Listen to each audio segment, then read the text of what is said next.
साथियों, कर्क लग्न की बहनों को यदि प्रथम या तृतीय माह में लगातार गर्भपात की समस्या होती है तो उसके लिए 3 कारण बहुत महत्वपूर्ण रूप से जिम्मेदार हो सकते हैं। साथियों, इस पंचम भाव में यदि सूर्य देव विराजमान हो जाएं, जो कि एक मारक ग्रह है, तो ऐसी अवस्था में, गर्भ अवस्था में, गर्भाशय में रसौली की उत्पत्ति होना और गर्भपात होना बड़ी सामान्य बात है। यदि बुध देव यहां पर विराजमान हो जाएं तो अपनी दशा अंतरदशा में वो हार्मोनल डिसबैलेंस, खास तौर पर थायराइड की समस्या और इससे जो अंडों की गुणवत्ता होती है उसका खराबा होता है।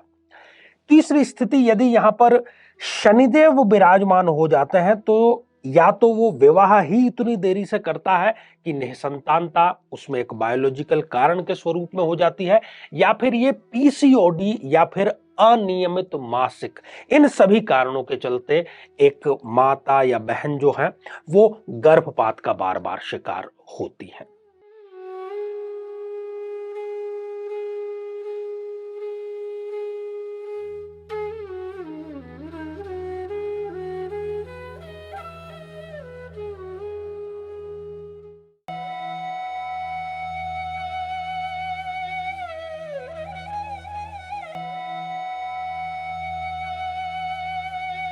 तो मेरे बहुत ही प्रिय और बेहद सम्मानित साथियों, हृदय की असीम गहराइयों से अभिनंदन, बहुत बहुत हार्दिक स्वागत। साथियों, चर्चा इन दिनों हमारी गर्भपात को लेकर के चल रही है और बार बार चूंकि एक आदत है तो वो संबोधन साथियों का ही निकलता है, हालांकि साथियों में बहनें भी शामिल है। और इस श्रृंखला में तो खास तौर पर चूंकि ये बहनों को ही समर्पित है, शादीशुदा बहनों को समर्पित है, और जो बार बार गर्भपात का सामना कर रही हैं उनको कारण का पता नहीं लग पाता। कारण का पता इसलिए नहीं लग पाता क्योंकि जब इस प्रकार की कोई समस्या आती है तो वो सीधा रुख करती हैं डॉक्टर का, गायनेकोलॉजिस्ट का, और जो कि करना ही चाहिए, इसमें कोई बुराई नहीं है। परंतु होता यह है कि उन पर निरंतर प्रयोग किए जाते हैं।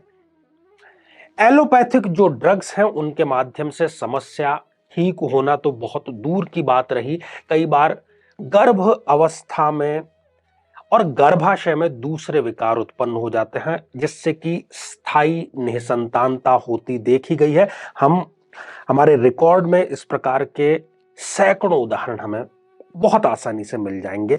तो इस श्रृंखला में हम उसी पक्ष पर चर्चा करने का पूरा अपनी तरफ से ईमानदारी पूर्ण प्रयास कर रहे हैं। यदि आप भी इसी समस्या से ग्रस्त हैं तो देखिए, कहीं ना कहीं आपकी जन्म पत्रिका में ही वो कारण छुपा है। वो किसी प्रयोगशाला की रिपोर्ट में नहीं आएगा, किसी डॉक्टर की सलाह में वो आपको नहीं आ पाएगा, क्योंकि वो सूक्ष्म रूप से यहां पर विद्यमान है। यदि आप भी अपने लग्न से संबंधित एपिसोड देखना चाहते हैं तो यहां आई बटन में हम आपको उसका लिंक प्रोवाइड करा रहे हैं, आप जाकर के देखें।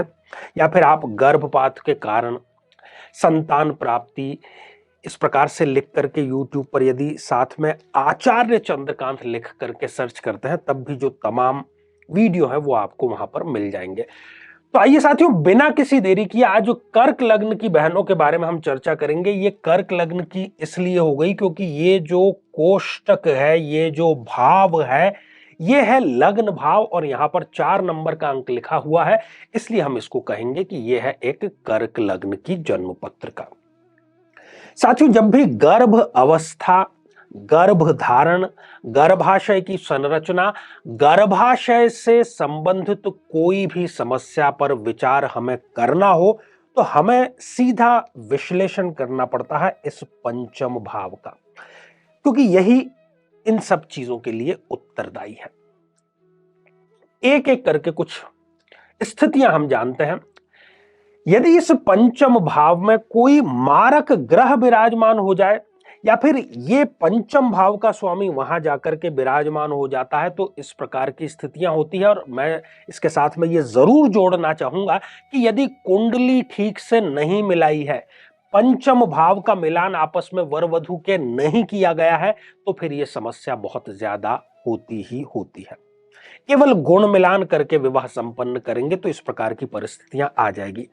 तो साथियों, सबसे पहली परिस्थिति यदि है कि यदि मंगल देव यहां द्वितीय भाव में जाकर के विराजमान हो जाते हैं। ये आंशिक मंगली तो हो ही गए इस स्थिति में भी, और साथ ही यदि सूर्य देव जो कि एक मारक ग्रह है वो पंचम भाव में आकर के विराजमान हो जाते हैं। इन दोनों ही स्थितियों में इस प्रकार के जो केसेस है इसमें बहुत आम देखा गया है कि बहनों को पहले या तीसरे माह की जो प्रेगनेंसी है उसमें गर्भपात का सामना करना पड़ता है, और फिर वो उनको मानसिक रूप से बहुत तोड़ देता है। सूर्य जो है वो ज्योतिष में आत्मा का कारक है, और जब अंतरात्मा में इस प्रकार का कोई संदेह बैठ जाए तो वो एक बार, दूसरी बार, तीसरी बार भी गर्भपात, क्योंकि इसका कहीं ना कहीं साइकोलॉजिकल असर भी जरूर होता है, क्योंकि सूर्य जो है वो हमारे नर्वस सिस्टम, जो स्नायु, हमारा जो तंत्र है, तंत्र का तंत्र है, उस पर सीधा प्रभाव रखता है। सूर्य जो है वो हृदय का भी कारक है, और हृदय में यदि कोई बात एक बार बैठ जाती है अच्छे से तो उसको निकाल पाना बहुत मुश्किल होता है। इस प्रकार की ये समस्याएं आती है। इस स्थिति में यह भी देखा गया है कि गर्भाशय में किसी प्रकार की जो रसौली है वो बार बार, उसको आप हो सकता है कि ऑपरेशन के माध्यम से रिमूव करा दें, और कुछ दिन वो सही भी रहे और पता चले वापस जब अल्ट्रासाउंड हो तो कि वो वापस से उसकी जो वृद्धि है वो बढ़ गई है और गर्भधारण में उसमें समस्या जो है वो उत्पन्न हो रही है। तो ये तो हो गया पहला कारण। अब बढ़ते हैं साथियों दूसरे कारण की तरफ। साथियों जो दूसरा कारण है वो भी एक मारक ग्रह से ही संबंधित है, और चूंकि इस कर्क लग्न की जन्म पत्रिका में दूसरे जो मारक ग्रह है वो है बुध देव। यदि बुध देव पंचम भाव में विराजमान हो जाएं, बली हैं, अच्छी खासी डिग्रियों के हैं, तो ये भी गर्भपात का कारण बनेंगे, और खास तौर पर अपनी दशा अंतरदशा में तो गर्भपात जरूर दे देंगे। इसके साथ ही यदि मंगल देव जो हैं उनकी परिस्थितियां भी प्रतिकूल हों, यहां पर पराक्रम भाव में हो या फिर यहां पर 12th हाउस में हो, इस स्थिति में इस बहन को हीमोग्लोबिन से संबंधित जो समस्या होती है, जिसको कि हम कहते हैं कि आयरन की जो कमी है, तो आयरन अर्थात लोह धातु जो है उसकी कमी इस बहन को होती है। साथ ही जो हार्मोन है, और खास तौर पर चूंकि बुध जो है वो अंतःस्रावी ग्रंथियां हार्मोन का कारक होता है, तो थायराइड कहीं ना कहीं इनको चेक जरूर करा लेना चाहिए, और थायराइड और साथ ही दूसरे जो हार्मोन है वो भी यहां पर डिसबैलेंस होते हैं, और इस कारण से या तो गर्भधारण होता नहीं, और गर्भधारण होता है तो वो बहुत ही अर्ली स्टेज में, पहले ही माह में देखा गया है कि जो बहन है वो गर्भ अवस्था में पहले माह में ही गर्भपात का जो शिकार है वो हो जाती है। साथ ही यहां पर तीसरी स्थिति वो भी जानने योग्य है, और वो मारक ग्रह से ही संबंधित है। और तीसरी स्थिति क्या है? तीसरी स्थिति जुड़ी हुई है शनिदेव को लेकर के। यदि शनिदेव यहां पर पंचम भाव में विराजमान हो जाए तो शनह शनह चले वो शनिश्चर, एक मारक ग्रह पंचम भाव में आ गए तो संतान पक्ष में तो वो देरी करेंगे ही करेंगे। तिस पर यदि मंगल देव सप्तम या अष्टम भाव में आकर के विराजमान हो गए, इसका कारण क्या हुआ? ये जातिका, ये बहन मंगली हो गई, और एक घोर मंगली जिसको हम कहते हैं वो हो गई। तो ये विवाह में अत्यधिक देरी, और कोई कारण आपको नजर नहीं आएगा। आप देखने में ठीक ठाक हैं, पढ़े लिखे हैं, परिवार का बैकग्राउंड अच्छा है और नौकरी पेशा भी है, परंतु विवाह जो है वो नहीं संपन्न हो रहा है। इस प्रकार की विपरीत स्थितियां यहां पर जो है वो निश्चित तौर पर उत्पन्न होते हुए देखी जाती हैं, और ऐसी बहनों को किशोर अवस्था से ही जो अनियमित मासिक धर्म है उसकी समस्या होती है। पीसीओडी जो है बहुत ही आजकल कॉमन हो गया है, खान पान भी हमारा गलत हो रहा है, उस प्रकार की भी ये बहनों को समस्या जरूर देता है। इसके अतिरिक्त इन बहनों को जोड़ों में दर्द, खासतौर पर कमर और घुटनों से संबंधित समस्या यहां पर स्पष्ट रूप से देखी गई है, और जिस पर हम चर्चा कर रहे हैं वो तो खैर इसका कारण है ही। अब ऐसी स्थिति में करना क्या है? तीन हमने उत्तरदायी कारण तो समझ लिए। इसमें सूर्यदेव हैं, बुध देव हैं, मंगल देव या शनिदेव, जिसकी भी दशा या अंतरदशा चल रही है, और ये सारे कारण जो कि आपको आज गिनाए गए हैं उनमें से आपको पता लगता है कि हाँ ये चीजें ठीक है। और जब भी मैं आपसे वार्तालाप करूं तो आप अपनी लग्न कुंडली कृपया खोल करके जरूर बैठे, ताकि आप उसको बेहतर ढंग से समझ सकें।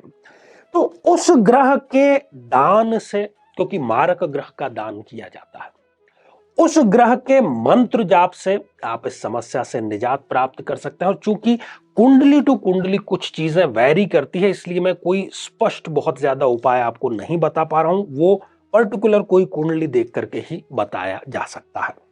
जीवन में किसी समस्या का सामना कर रहे हैं, जैसे कि शादी में देरी होना, पति पत्नी में मनमुटाव या तलाक तक की नौबत आ जाना, संतान का प्राप्त न हो पाना, नौकरी या धन प्राप्ति में बाधा आना, जीवन के प्रत्येक क्षेत्र में किसी न किसी प्रकार की बाधा आना, तो आज ही अपनी जन्म पत्रिका का संपूर्ण विश्लेषण करवाएं और पाएं समस्या से सदैव के लिए मुक्ति।